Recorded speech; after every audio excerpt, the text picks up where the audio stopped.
The Magnet Train by Freaky Furball. Not long ago, I had gotten tired of the newer Pokémon games and decided I wanted to replay Silver version. No special run-through, I just wanted to relive the Johto region. I only had one problem. The only second-generation game I had was Silver, and it had a dead battery, so I could not save and turn the system off. I guess a long time ago I left it in the car on a hot summer day and it burnt out the old battery and erased my save file. It wouldn't hurt to try anyway, I thought. I found the game and put it in my GBA to try and play. Not to my surprise, when I saved and restarted my Game Boy, the save file was gone. I had nothing else to do and decided to try and play it all the way through without saving. I would have to play with my Game Boy Advance constantly plugged into the wall, but it didn't matter, I just wanted to play. I chose Gold as my name to be a bit more traditional and chose Cyndaquil as my starter. I did all of the obligatory starting crap and got to my rival. The standard first rival battle went through as normal and I defeated him. Granted, I had not played any form of the Johto games in a long while, but Silver said something rather perplexing. As he walked away, the text box read, "You remind me of my old rival, you know." This really bothered me because I searched a Let's Play of Pokemon Silver and it said nothing like that after the battle, regardless of the outcome. I kept playing the game, bothered by the derivation Silver took from his normal script. As the game went on, the odd dialogue from Silver did not stop. At the entrance to the Ilex Forest, he said, "I'm beginning to figure out who you really are."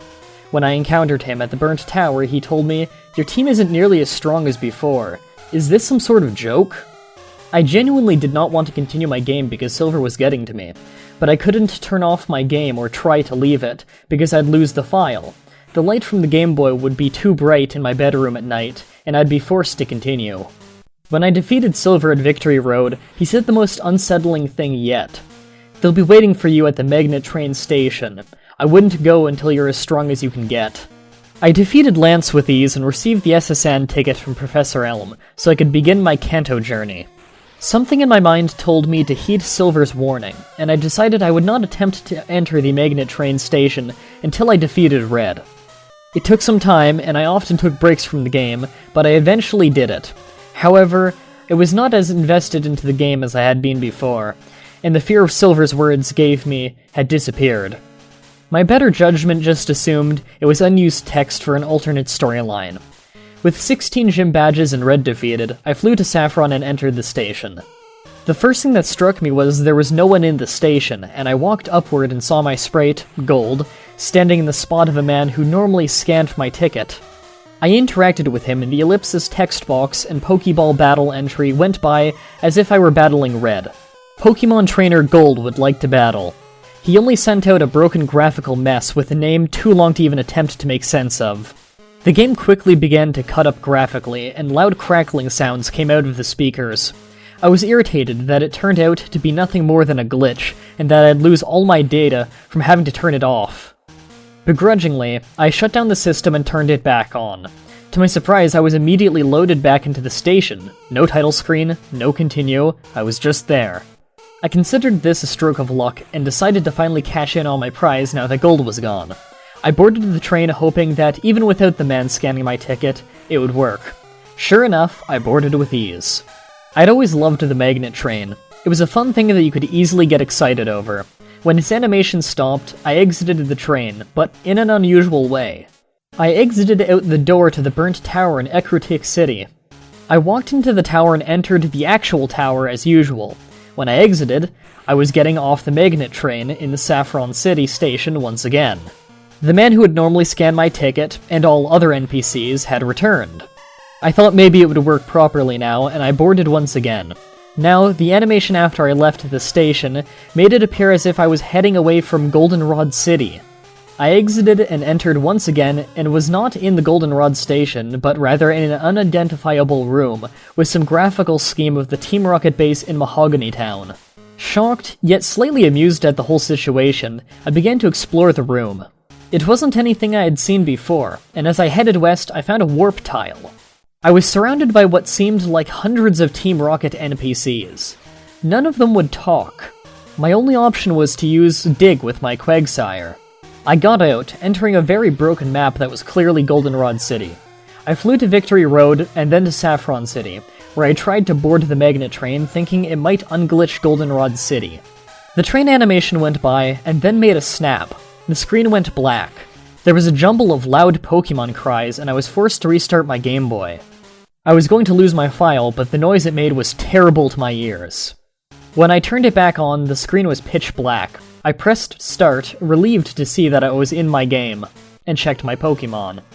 They only had 1 HP each. I unpaused and walked around, looking for a way out, by using the sound of my sprite hitting walls as navigation. When I finally got out, I was in a huge boulder maze. I was very amused by it, and I found a Pokeball and interacted with it. A battle initiated. The battle was against Pokemon Trainer Gold's Mystery, and I immediately realized that it was my Misdrevious, not on my current save file, but on the one I had lost. It was a basic Misdrevious with a mean look and Perish song. It showed no signs of trying to attack my Typhlosion. It merely kept it in battle for the duration of the Perish song. After it had passed out, the crackling started again. However, I did not need to restart my game. I spawned in a new maze, created out of Safari Zone trees. When I checked the map, I was directly 1 square to the left of my previous location. I checked my part, and Typhlosion was gone. Mystery was left in the last slot of my party, and the Noctowl had been moved to the first. I was unable to switch it and could only view their stats. Despite this, I was more interested than irritated. The game was clearly allowing me to continue my save file. These types of thoughts were dangerous, however, because I was giving the game credit as if it itself was some sort of entity. My eyes were dry and red from staring at the screen so long, trying to solve this tedious puzzle. I eventually found the next Pokeball, and this time it was Pokemon Trainer Gold's Pipperoo, which was once my Slowking, this time using Curse. The curse it used was not the typical lower speed and raise attack as well as defense. It was the ghost-only curse, and it immediately KO'd Noctowl. This pattern continued, a new maze with a different scenery, as well as finding a new member of my past team, while my current team was swallowed up. I tried rationalizing. Perhaps my trainer ID was stored in the battery and my old team somehow survived? Perhaps the save file never went away, just buried in the game's data? Nothing added up. When my past team was restored, it showed a text box over a black screen saying I had whited out. I was at a Pokemon Center and healed my Pokemon as usual. I stepped outside. I had teleported from upward into what looked like Ilex Forest, where the shrine for Celebi was.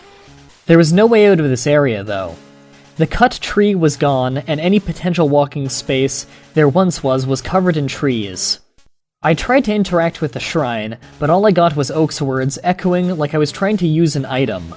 I checked my bag for anything useful, but all I found was a Pokeflute. With this as my only option, I played it, and a battle initiated immediately. The battle was against my rival Silver, who had 6 Pokemon and sent out Chikorita first. I was not given the option to send out a Pokemon, or take any other action. It was as if I was in the Safari Zone. The Chikorita moved first, using Beat Up. Chikorita's attack. This's attack. Is's attack. The's attack. True's attack. End's attack. This is the true end? What did that mean?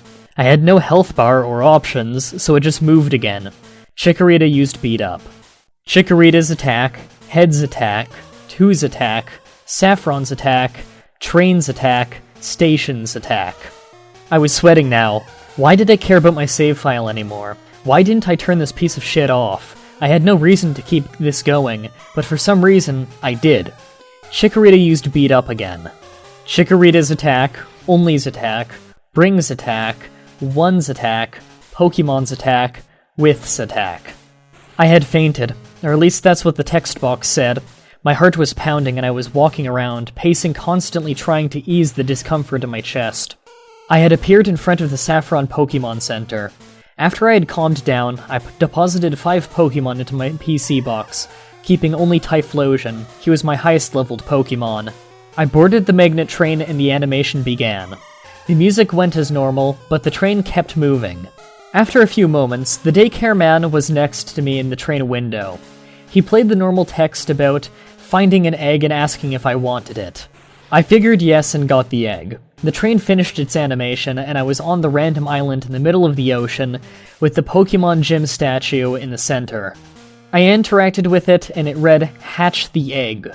Hatching the egg took a while, but I explored the island while I waited. It hatched, and I discovered it was a Suicune. I did not give it a nickname, but when I checked its bio, it was named Prankster. It had the moveset of Surf, Waterfall, and Whirlpool. When I backed out of the menu, I was at the base of a waterfall, and only had a single square to stand on. I used Suicune to surf and went up to the waterfall. I went through some whirlpools and then found another island and a cave. I walked into the cave and found myself in a room with a checkered floor. Red and black checkers. I walked for a long time and saw a blank, pure black character sprite. I could not identify who it was. When I interacted with it, I got the text box, "Help me," and I battled Pokemon Trainer Gold once again. I have no reason to go into detail, for the battle was completely normal. It was against the team I had created for this playthrough, the one I had lost. When I defeated Gold, the screen went black and the text box merely said, "Thank you." I got nothing but loud noises and who knows how many Pokemon cries playing over each other. The longer it played, the more it felt like the game was laughing at me, like it knew what it was doing. I was giving it too much credit to be a piece of plastic, but I couldn't help it. I felt helpless. I couldn't stop playing the game after that. It felt like there had been some sort of payout or ending or something defined that would make me feel as if I accomplished something.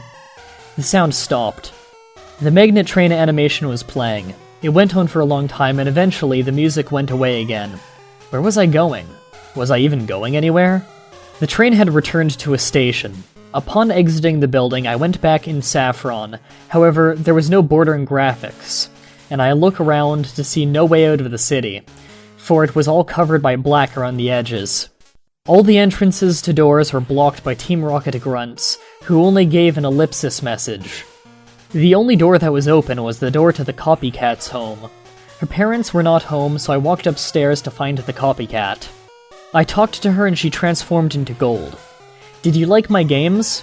I didn't quite understand what she meant, but there was a yes or no option. I chose no and she responded with, "But I even took the liberty of getting your old team back. I brought them back after hope for them was lost. Are you not satisfied?" I turned the system off. Even for the tolerance I've had for this game, it was too much. Something inside made me turn the system back on. No title screen, right back to the copycat's room. She began transforming into a plethora of different characters, and what began to sound like laughter, cries from earlier played again. The noise was incredibly annoying and my ears began to ring. The screen went black aside from Copycat, still morphing all around until she stopped on Gold Sprite again.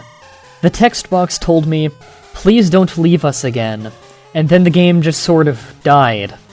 I guess that isn't accurate word choice, but it no longer played when I powered on the Game Boy. From time to time I have nightmares about why any of that happened, or what Copycat really meant. I've kept the silver cartridge as an odd sort of reminder or even punishment for leaving them. That was The Magnet Train by Freaky Furball. Final thoughts? Very good, but with a weak ending. I want to state right off the bat that this was a joy to read, both as a story and out loud for the show. Unlike most stories, the sentence structure made sense and wasn't awkward at all to read. For a pretty long story, I was able to record it fairly quickly because the words flowed so naturally. For the positives of the story, it was easy to read and well written. The player seemed to react a lot more naturally to the game, being more interested than afraid of a lot of what was happening, and having the magnet train be a major part of the creepypasta is a fresh and new idea that I'm happy to see used well. I also always love in stories when people go into doors and come out the wrong places, as long as it's used with a point. It's a very simple and believable, creepy thing to have in the story. For the negatives, it did have a few typos that I caught, as well as a few run-on sentences. They were very minor, but there's always room for improvement. As much as I'm happy to see the copycat used creatively in a story, I don't like the cliche of having a character near the end talk to the main character saying the generic, "I brought your team back, aren't you happy?" and yes or no option stuff. Also, I have to say the ending was a real letdown. Just generic dialogue from the copycat, and the game won't turn on anymore. It felt like the story had no payoff. It was hinted early in the story that having no payoff may have been the point, But even if that's the point, having no payoff or climax to the story and instead having rising action transition directly into falling action just leaves people disappointed. All around, I think this story had a lot more good than bad in it, and it was very enjoyable to read. That's it for this week's Creepypasta. Tune in again next Saturday when we take a look at yet another creepypasta written by one within our own community with the Deoxys world. If you want to watch more of these, the playlist of all the creepypastas I've read is in the description. Until next time, sweet dreams.